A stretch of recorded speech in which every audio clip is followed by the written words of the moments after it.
Assalamualaikum dan selamat sejahtera kepada semua yang menonton. Pada hari ini, kami daripada kumpulan 1 akan membentangkan tentang pengenalan ilmu falsafah. Nama saya Ainul Natasha binti Azmi. Saya akan membentangkan tentang definisi konsep tujuan dan sejarah perkembangan ilmu falsafah. Pengertian falsafah boleh dibahagikan kepada dua bahagian, iaitu dari segi bahasa dan dari segi istilah.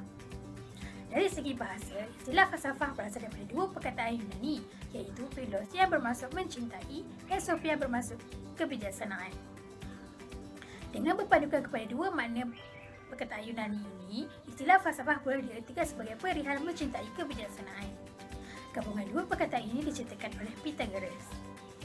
Dari segi istilah pula, pengertian falsafah bermaksud sesuatu ilmu yang mendasar kepada makna sebenar sesuatu perkara sehingga jelas akan makna serta tujuannya. Terdapat definisi falsafah oleh 4 tokoh. Yang pertama adalah Aristoteles. Aristoteles menyatakan bahawa falsafah ialah ilmu tentang kebenaran. Ini kerana tujuan atau matlamat falsafah adalah mengetahui hakikat sesuatu. Yang kedua adalah Plato.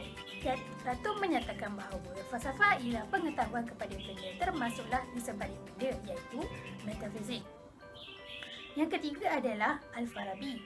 Al-Farabi berpendapat bahawa kebahagiaan sebenar tidak dapat diperoleh di dunia ini, tetapi di dunia ini terdapat juga kebahagiaan seperti kemewahan, kesenangan, kekayaan yang boleh dijadikan pedoman hidup. Yang terakhir ialah Socrates. Socrates berpendapat bahawa falsafah adalah merupakan aspek yang menyentuh kehidupan secara praktikal. Tugas utama ahli falsafah ada dua, iaitu pertama, menilai kehidupan dan pengalaman manusia dengan cara menganalisis dan memberi interpretasi. Yang kedua adalah mencari rumusan yang membawa kepada tafsiran secara menyeluruh terhadap ilmu dan kebenaran. Falsafah ilmu. Pengertian falsafah ilmu ialah falsafah ilmu merupakan bahagian daripada falsafah pengetahuan yang secara spesifik mengkaji hakikat ilmu, iaitu pengetahuan ilmiah. Maka, falsafah ilmu dibahagikan kepada dua, iaitu falsafah ilmu alam atau ilmu-ilmu sosial. Dalam mencari hubungan antara falsafah dengan ilmu sains, terlebih dahulu dapat disimpulkan bahawa ilmu sains merupakan salah satu bidang yang muncul berlandaskan kepada falsafah, kerana falsafah adalah bersifat menyeluruh dalam kajiannya. Falsafah dan sains mengalami perubahan di mana subjek sains dan falsafah itu telah berkembang dan mempunyai cabang yang tersendiri. Oleh sebab itu, sebahagian daripada subjek sains telah memisahkan diri daripada falsafah dan berdiri sebagai satu disiplin ilmiah tersendiri, seperti mana ilmu fizik, ilmu kimia, ilmu matematik dan ilmu biologi. Teori falsafah ilmu menurut kajian barat ada 4. Yang pertama adalah Louis Whitehead. Ia menyatakan bahawa falsafah ilmu membahaskan dan menilai cara-cara pemikiran ilmiah. Yang kedua adalah Michael Viberi. Ia menyatakan bahawa falsafah ilmu merupakan penelaahan tentang logik daripada teori-teori ilmiah dan hubungan antara eksperimen dan teori. Yang ketiga adalah Cornelius Benjamin. Ia adalah cabang pengetahuan falsafah merupakan telaah sistematik mengenai ilmu. Yang terakhir adalah Meyerbeer. Ia mengatakan bahawa analisis yang neutral secara etika dan falsafah serta penjelasan mengenai landasan ilmu. Sumber ilmu melalui kajian barat ada 3, iaitu mazhab rasionalisme, mazhab pragmatisme dan mazhab empirisme. Ketiga-tiga mazhab ini muncul pada abad 17 dan abad 18. Mazhab rasionalisme adalah sebuah pandangan yang berpegang bahawa akal merupakan sumber bagi pengetahuan dan kebenaran. Yang kedua adalah mazhab empirisme. Ia adalah satu aliran falsafah yang menyatakan bahawa semua pengetahuan berasal daripada pengalaman manusia. Yang terakhir ialah mazhab pragmatisme. Ahli-ahli falsafah ini percaya bahawa pengalaman manusia menggambarkan realiti. Segala yang wujud sentiasa berubah dan tidak tetap ataupun kekal. Okey, seterusnya saya akan menerangkan tentang tokoh-tokoh ahli falsafah di Malaysia. Zakbar ataupun dikenali sebagai Zainal Abidin bin Ahmad merupakan seorang cendekiawan dan pemikir Melayu yang berketurunan Minangkabau dan beliau aktif bergiat dalam penulisan pada tahun 1940-an. Beliau seorang cendekiawan Melayu yang dihormati dan dikenali selama hampir 40 tahun. Beliau aktif dalam kegiatan penulisan dalam penterjemahan. Beliau juga tertumpu kepada penerbitan buku sekolah dan bacaan umum di Biro Penterjemahan. Seterusnya adalah Datuk Seri Dr. Burhanuddin bin Ungku Muhammad Noor ataupun dikenali sebagai Burhanuddin Al-Helmi. Beliau merupakan seorang pejuang kemerdekaan yang besar dan tokoh nasional yang agung. Beliau seorang pejuang kemerdekaan yang tidak kenal tunduk dan juga seorang ulama besar dan berpandangan jauh. Beliau seorang pemimpin yang menggerakkan perjuangan untuk mendapatkan kemerdekaan dengan Indonesia. Beliau seorang pemimpin yang senang didampingi oleh sesiapa sahaja, malahan beliau seorang yang mudah mendampingi orang lain. Beliau merupakan seorang yang benar-benar alim dalam ilmu dan bidang agama Islam. Dan akhir sekali adalah Syekh Muhammad Naqib Al-Atas. Beliau adalah seorang pelopor dalam mengemukakan idea tentang Islam dan pengetahuan. Beliau seorang penulis yang telah menghasilkan 27 naskah buku yang sangat popular tentang Islam, ilmu pengetahuan, kemasyarakatan dan lain-lain. Beliau adalah salah seorang pengasas kanan Universiti Kebangsaan Malaysia. Beliau adalah pengerusi pertama pengajian Asia di Ohio University. Beliau seorang yang benar-benar alim dalam ilmu dan bidang agama Islam. Sekian, terima kasih dari saya. Falsafah pendidikan kebangsaan rukun negara. Dalam sistem pendidikan kebangsaan yang diamalkan sekarang, falsafah pendidikan tidak dinyatakan secara tersurat. Walau bagaimanapun, hasrat dan matlamat pendidikan negara telah dicerminkan dalam Penyata Raza, Laporan Rahman Talib, Akta Pelajaran 1961 dan Laporan Jawatan Kuasa Kabinet 1979. Dalam konteks pembangunan negara, sistem pendidikan kebangsaan ini juga dikaitkan pula dengan prinsip-prinsip rukun negara. Falsafah pendidikan menjadi cermin cita-cita dan keunggulan yang hendak diperjuangkan oleh rakyat negara ini.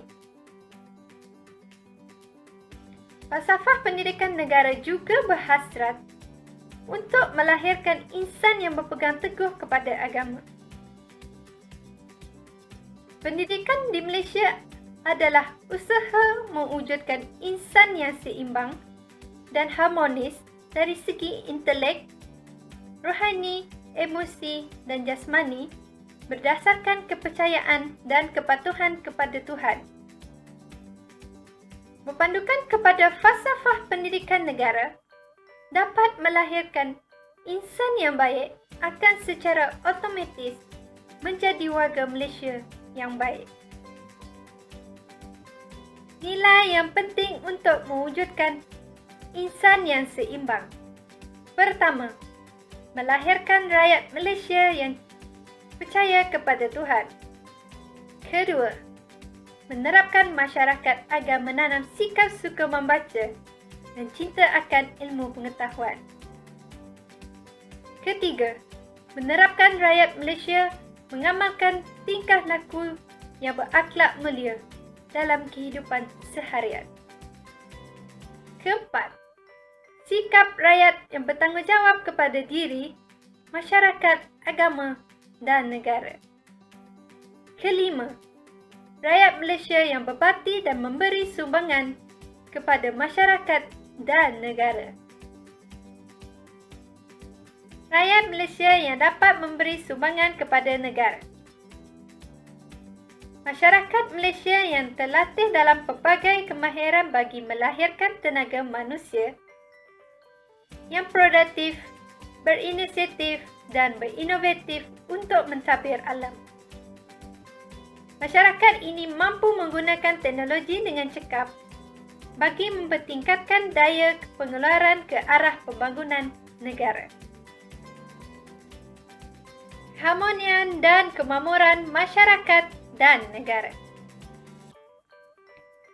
Masyarakat Malaysia yang mengamalkan sikap toleransi di antara satu sama lain, bekerjasama, hormat menghormati dan mencapai perpaduan kaum.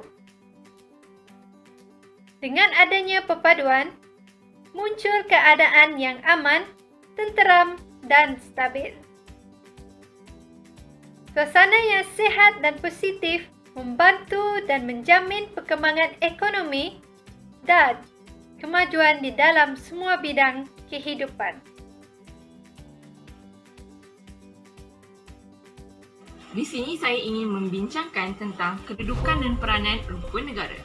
Rukun negara adalah ideologi kebangsaan Malaysia yang telah dibentuk pada 31 Ogos 1970. Rukun negara diperkenalkan rentetan peristiwa 13 Mei 1969 yang telah melemahkan perpaduan kaum di negara Malaysia. Prinsip utama yang diperkenalkan dalam rukun negara adalah kepercayaan kepada Tuhan, kesetiaan kepada raja dan negara, keluhuran perlembagaan, kedaulatan undang-undang dan kesopanan dan kesusilaan. Prinsip yang pertama, kepercayaan kepada Tuhan. Kepercayaan kepada Tuhan dimaksudkan sebagai bangsa dan negara ini telah diwujudkan atas kepercayaan yang kukuh kepada Tuhan. Di Malaysia, agama Islam merupakan agama rasmi. Namun, bangsa-bangsa lain masih boleh beragama dengan bebas. Prinsip yang kedua, kesetiaan kepada raja dan negara. Kesetiaan kepada raja dan negara berteraskan kepada amalan sistem demokrasi berparlimen dan raja berperlembagaan dengan Seri Paduka Baginda yang di-Pertuan Agong adalah sebagai ketua negara. Yang ketiga, keluhuran perlembagaan. Keluhuran perlembagaan menekankan perlunya rakyat untuk menerima, mematuhi dan mempertahankan keluhuran perlembagaan. Terusnya, kedaulatan undang-undang. Kedaulatan undang-undang menunjukkan bahawa setiap rakyat adalah sama taraf di sisi undang-undang.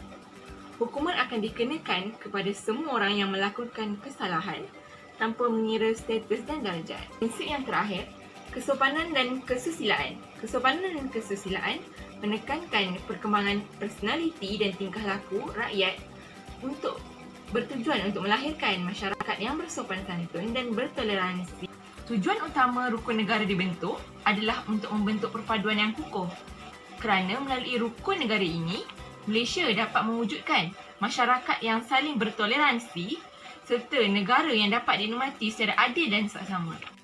Berdasarkan prinsip rukun negara, persoalannya, apakah sebenarnya peranan rukun negara? Rukun negara sebenarnya berperanan untuk mewujudkan sebuah negara yang adil, demokratik, liberal dan progresif.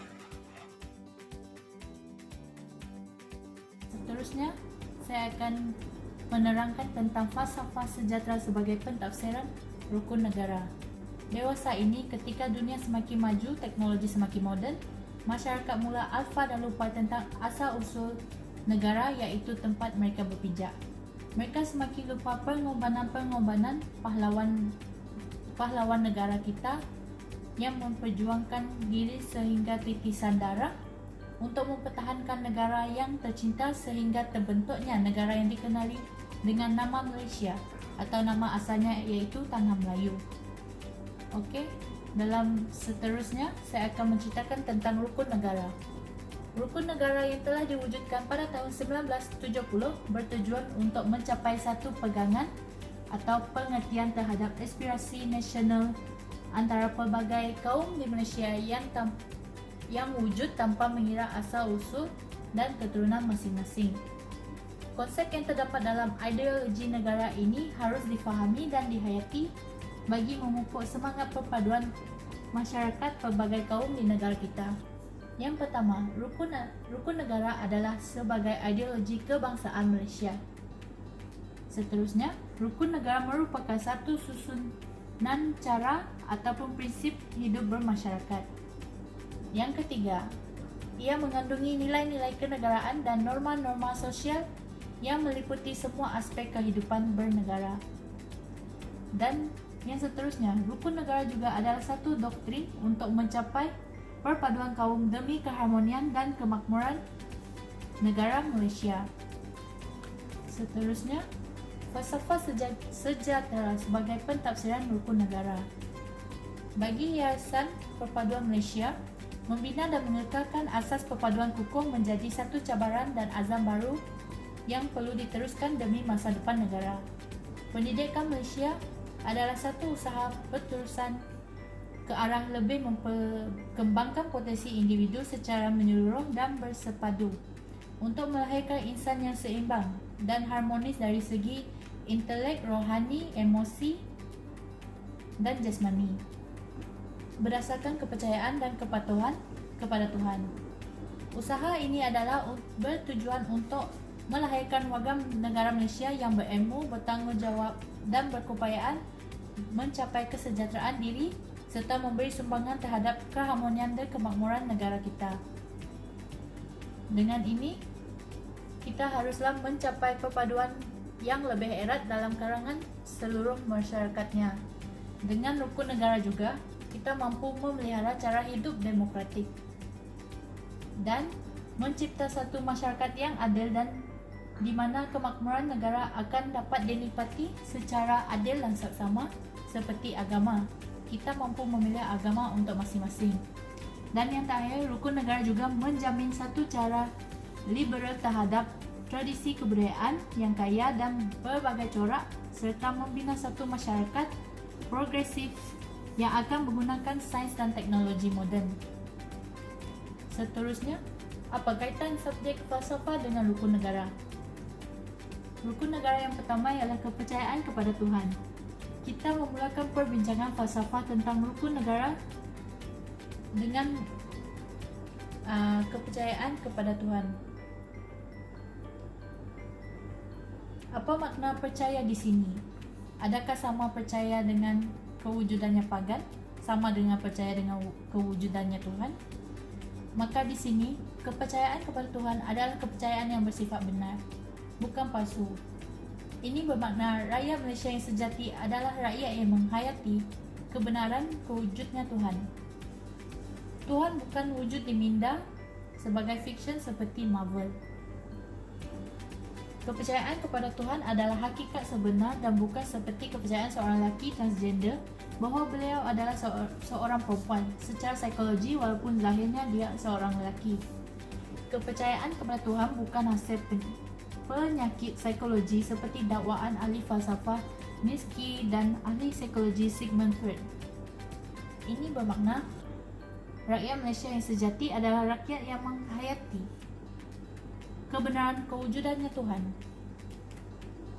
Tetapi mungkin ada yang mempersoalkan tentang bagaimana kamu tahu Tuhan itu benar-benar wujud. Maka sekarang timbul pula isu falsafah tentang apakah justifikasi iaitu hujah yang menyokong kenyataan bahawa Tuhan itu wujud. Ini bermakna kepercayaan bukan sekadar perlu bersifat benar tetapi perlu dijustifikasikan oleh hujah. Maka adakah makna kepercayaan kepada Tuhan hanya sekadar bersifat benar dan ia hanyalah kebenaran yang dipaksa ke atas rakyat oleh kerajaan, guru-guru agama dan keluarga tanpa justifikasi hujah?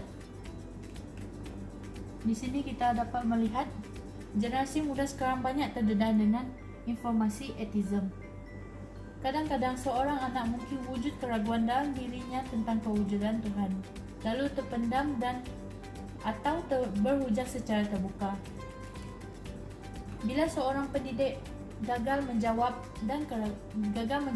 keraguannya dengan hikmah, maka anak ini berkemungkinan besar untuk meninggalkan agama dia.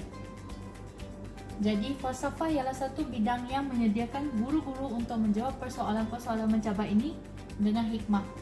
Bahkan makna falsafah adalah cinta hikmah. Kesejahteraan adalah berlandaskan hikmah. Oleh itu, dengan wujudnya falsafah, segala ideologi dan maklumat adalah sejahtera sebagai pentafsiran rukun negara. Bagi kesimpulan, sebagai rakyat Malaysia, kita seharusnya mengambil pengajaran daripada kelima-lima prinsip yang terkandung dalam rukun negara seperti yang tercatat dalam perlembagaan negara kita. Ini adalah bagi memastikan keharmonian dan keamanan. Yang seterusnya, bagi memperkukuhkan lagi perpaduan kaum. Dan ia juga bagi menitik beratkan konsep-konsep kerohanian terhadap negara. Dan seterusnya menyentuh aspek-aspek undang-undang. Dan yang terakhir, rukun negara ini adalah sangat penting untuk memupuk semangat sopan santun dan berbudi bahasa. Itu saja. Sekian, terima kasih.